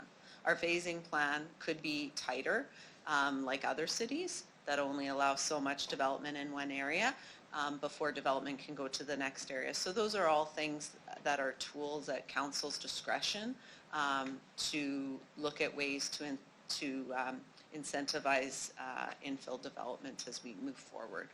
Your Worship, just as a follow-up, is a very good answer. So I'm understanding that you'll be looking at both the incentive structure and you'll be considering disincentives as well. Is that correct? Ms. Harlock? Well, through you, Your Worship, I think the word disincentives, I think there's other opportunities with respect to how we look at the greenfield development. We have a phasing plan right now that's approved by council. That's not something that council could reconsider opening. There are risks to reopening that, but at this point we haven't gone into the phase 2 lands yet. We're still in phase 1 lands, and we have phase 3 lands that definitely could be looked at in terms of the timing and the policies around that. So that's something that council could definitely look at. And of course, as Councillor Stevens had indicated and others have noted, that through taxation in different forms, that could be something that would be considered something that would incentivize people to move forward. If they don't develop, there could be tax implications and those sorts of things. So we'll bring reports forward that would look at all of those things as we move forward with implementing the strategy. Thank you. Thank you, Your Worship. Thank you, Councillor Hawkins. Other speakers to the report? I just have a couple of quick questions. If we include the old Taylor Field site, and the rail yard site. And that was part of the development. Where would we be in terms of the 30% that we want for infill development? Have any idea what that would look like? Ms. Harlock? Through you, Your Worship, I couldn't say right offhand because it depends on what the final numbers are with respect to the development plans for those lands. Right now, the OCP looks at the general area as wanting 10,000 people within the urban core is what we're looking at. So obviously, depending on the residential components that those plans bring forward, it would all add up to helping with the 30% infill target. Or should we look at that in terms of our number, our makeup, or how that affects the 30%? Second question is related to barriers, and clearly the intensification levy is a barrier, as well as SAFs, as mentioned earlier. I'm hoping we will look at what those look like, both for Greenfield and for development downtown. Yes. Good. Thank you. Call the question on the report. All those in favor? Opposed? That's carried. Information reports. We have two tonight from Executive Committee. The semi-annual review of closed Executive Committee items, and then the Mayor's Housing Commission. I have a motion for... I'll move the information reports. Both of them on the table. Can I have a seconder, please? Okay. Councilor Massanelli. Discussion on either one of the reports. Councilor Hawkins. I have a question on the comprehensive housing report. Is that in order now? It is. Both of them are on the table. Thank you. On the Mayor's housing report, I've noticed, as everybody's noticed, that there is now a great supply of rental housing on the market. And that point is made in the report. My question is this: does anybody know why, given the great supply of rental housing on the market, rental rates are not coming down? Ms. Harlock. Your Worship, that's a really good question. It was brought up at the Mayor's Housing Commission, and to be honest, we don't actually have the answer to that question. It is something that there's lags in different times, and maybe we'll see the lag coming forward. But at this point, we don't have any concrete reasons as to why we're not seeing those rental rates coming down. I'm not sure if Mr. Tolman has anything else to add. Worship, yeah, we as a city do not survey landlords to find out exactly why they're setting their rents at what they are. But I can note that CMHC tracks the average rental rates by the date that the housing was built, and with rental units that were built earlier, like prior to 1980, there has been a slight decline in rental rates there, where newer units, because they're new, will rent at a higher rate, which can drive the overall average rate slightly higher. Thank you, Your Worship. Just to follow up, Economics 101 says rental rates should come down. One reason they might not be coming down is because of market failure for some reason. I have no idea whether that's the case here or what the reason market failure would be, but I think it's something the Mayor's Housing Commission has to be aware of. Absolutely. And they are aware of that, no question about that. Thank you, Councilor Hawkins. Councilor Stevens. Report. The plan to end homelessness is referenced in there. I'm curious, where is that in the hopper? You know, we've all received it, both levels of government. Is it being processed? Will we actually see that plan come before council as a report for deliberation? Ms. Harlock? Yes, there is a report. The administration is looking at the plan, and we'll be bringing a report forward to the Mayor's Housing Commission in the fall, which then, if the commission wishes it to be forwarded to council, then it would come before council. Terrific. Thank you. Just add to that too, if I might. It's a good question, Councilor Stevens.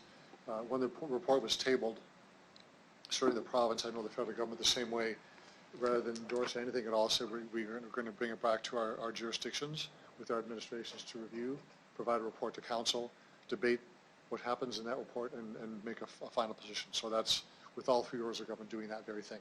So, other speakers, Councilor Flagel. Thanks. Just want to rise to Councillor Hawkins' inquiry. I have a little bit of knowledge on this, and if you look back 3 years ago, the rental rates have probably come down 10 to 15% over the last 3 years. There's some builders in town, and they're fresh, they're 6 years or less. They went from $1,250. You can now get that same apartment for $975. That's only in the last 3 years. If you go back 6 or 7 years, rental rates in condos, townhouse condos, $1,700 a month. You can get that same condo for $1,100 today. The reason maybe you're seeing not that is that every time we talk about comparisons in the housing market, we take Toronto, Vancouver, Edmonton, Calgary, Winnipeg, and we kind of do a CMHC thing across Canada. And it's unfair to Regina and to Winnipeg and to Saskatoon because we are a bit of a different animal in that regard because we're more consistent across the board. Those guys spike. My nephew lives in Vancouver and was renting, I think he was paying $2,500 for something we'd get for $1,200 or $1,300 here. So there is a big difference in comparison. Part of the problem though, and Councillor Bryce too, is that sometimes you buy big, you got to rent big, but you don't hear about those guys. Those are the only ones you hear about because they're still on the market.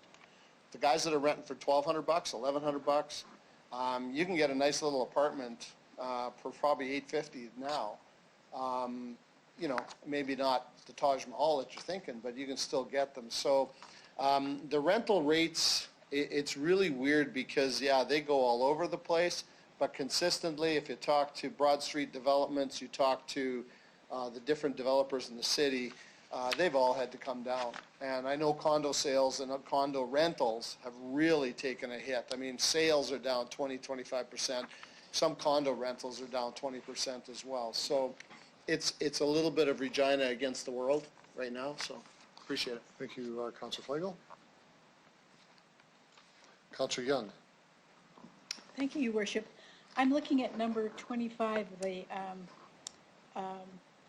laneway suites and the garden suites, and only one has been completed. Is there any kind of a timeline on when we'll move forward with that? Do we have to wait for all 6 to be completed before we move forward on laneway suites? And I'm asking that because where there are back alleys, that seems to be an excellent way to increase density.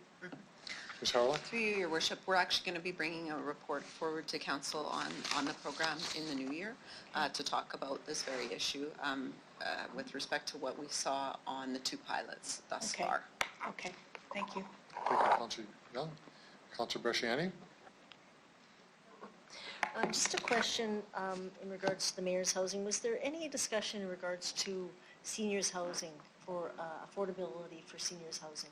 Was there a discussion in there at all about, was that ever addressed or a need? Did that ever come across the discussion? No? Through you, Your Worship, no, not at the meeting with respect to this report specifically, but as we move forward with the HIP review and things like that, we might hear those sorts of things when we're doing the consultation on the Housing Incentive Program, and we'll be bringing the information to the Mayor's Housing Commission towards the end of the year. Okay, so just the last question. So how would we hear from seniors, like within the housing strategy here, that how would the seniors or someone have to come to this committee and share that there may be a need for affordable housing for seniors? I guess I'm wondering how would they ever be engaged, I guess, in that way? Through Your Worship. Ms. Harlock? Through you, Your Worship, definitely if this was just the report on the annual update, if there was something that we would see with, like I said, the HIP review, those are things that we'll bring forward. But if there is something that's that people are seeing or have evidence, or if builders have that, then definitely that would be something that they could come write in a letter to speak to the Mayor's Housing Commission about that, and to administration. We'd be welcome to having those conversations to hear what someone has to say with regards to that issue specifically. I'd also add to that seniors housing, affordable housing for seniors is primarily a provincial or federal responsibility, and I know that the province through Sask Housing and Regina Housing Authority deal with seniors groups, including seniors mechanism as well, about how they're dealt with. So they have a voice at a different table. This report is more of a retrospective as to what has happened over the past year. It doesn't mean there isn't a comment made or discussion made by the Commission, but if members of Council want this issue investigated and looked at, we can certainly do that through the Housing Commission. Okay. No question. Yeah. Okay. Good. Thank you. Thank you, Councilor Bresciani. Other speakers to either one of the information reports? It's moving from a motion for both to be considered at once. I'll call the question. All those in favor? Opposed? Carried. So we'll move on to our motions. And we'll go to the notice of motions, and of course these will not be considered tonight, 10, 11, and 12, but number 13 we've agreed to move forward tonight. So I'll ask the movers of these motions to read the resolution of each motion, but not debate it tonight. That's debated next month. So Councillor Bresciani, on motion number 10, you have yours, just the resolutions section. Thank you. So therefore be it resolved that the City Administration will prepare a report for the Public Works and Infrastructure Committee by Q2 of 2020, and that the following be included. 1, regulatory options for drainage and lot grading, including enforcement options, costs, and implications. And 2, consultation for the best practices and processes be undertaken with Regina and Regina Home Builders Association and other municipalities such as Saskatoon, Calgary, and Edmonton. Thank you for that, Councillor Bresciani. Next one, motion 11 related to winter city strategy. One of the three movers could just simply read the resolution section, then we'll go from there. I will. Thank you. Councillor Bresciani. Therefore be it resolved that the administration identify the costs and benefits and economic benefit of developing a winter city strategy, develop an inventory of winter city programs, services, and activities, and identify gaps, identify partnership opportunities with community associations and groups, businesses, economic development Regina, tourism Regina, and REAL in realizing a winter city strategy, and 4, prepare a report for the Community and Protective Services Committee for Q2 2020, summarizing the results of engagement and identifying priorities and next steps. Thank you for that. And the next one, motion 19-12, this is for Councillor Stevens, I guess, on the motion itself, or the resolution. Right, big issues we've all been waiting for. That the city solicitor be directed to prepare the necessary amendment to the procedure bylaw to remove the requirements of delegations, members of administration, and members of city council to stand when speaking at city council meetings. Okay. And we now do have a new motion which you've been given by the administration prior to the meeting. This has been accepted as an urgent matter. Councillor O'Donnell, you have the floor. Thanks very much. Do I need a seconder on that? You do, yes. Can I have a seconder? Councillor Maroon, who is that? Thank you. So I believe I have to read this, and I will do so quickly and then speak to it. Federation of Canadian Municipalities election to the Board of Directors. Whereas the Federation of Canadian Municipalities, FCM, represents the interests of municipalities on policy and program matters that fall within federal jurisdiction, and whereas FCM's Board of Directors is comprised of elected municipal officials from all regions and sizes of communities to form a broad base of support and provide FCM with the prestige required to carry the municipal message to the federal government. Therefore, be it resolved that the Council of the City of Regina endorse Councillor Joel Murray to stand for election on the FCM Board of Directors for the period starting, it says July 2019 ending November 2020. It probably should say August. If you don't mind, I'll change that word. And 2, assumes all costs associated with Councillor Joel Murray attending FCM's Board of Directors meetings. So the reason I brought this forward, and I thank you very much for allowing me to speak to this, is that there is an opening on the board, and there is a quick timeline. If this person is endorsed, then we have to have the materials to Ottawa prior to the 31st of July. On August the 1st and 2nd, those who are eligible to vote will vote, and someone will be declared by the end of August the 2nd to sit on the board. I can tell you, because I've been communicating with Saskatoon, that there is a name coming out of Saskatoon as well, so there in fact will be an election. I mention that because in this particular case, because it's in the middle of time, Darren Hill was elected to the Board of Directors executive, that's what we would call it, and so there is an opening there. And so someone must come from either Saskatoon, Regina, or Prince Albert. In other words, must represent one of the 3 largest cities in our province. It's restricted that way. So while the people who will vote on this may come from Manitoba, the Territories, Saskatchewan, they are limited to pick somebody from one of those jurisdictions. Now, I would argue that other than the fact that Joel is a very strong candidate, has much to offer, it is also such that Saskatoon has had representation for some time now. I served on this board previously, and we haven't had anybody from Regina there for a while.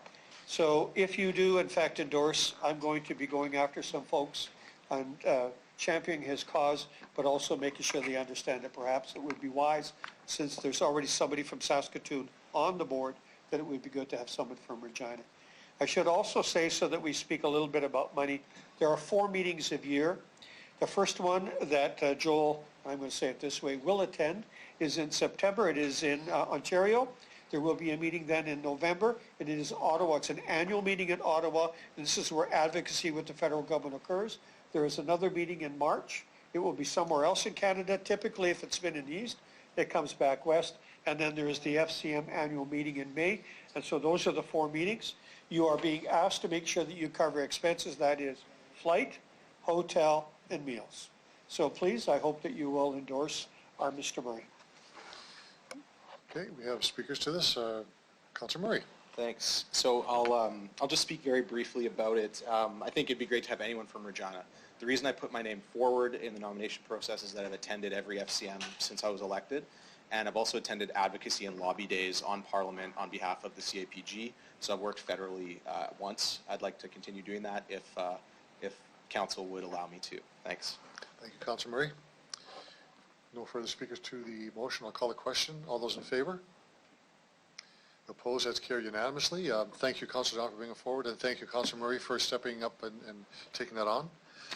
So we have 4 inquiries, and I'd ask those movers to read the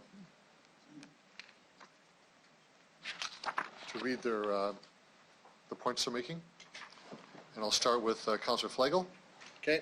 The administration advise when the network study be presented to Regina City Council respecting the above noted matter that is expected to include the following consideration: an interchange or grade interchange, an additional 3rd lane to Pasqua Street north of the Ring Road for both northbound and southbound lanes, and the interchange would obviously to be at 9th Avenue North and Pasqua Street.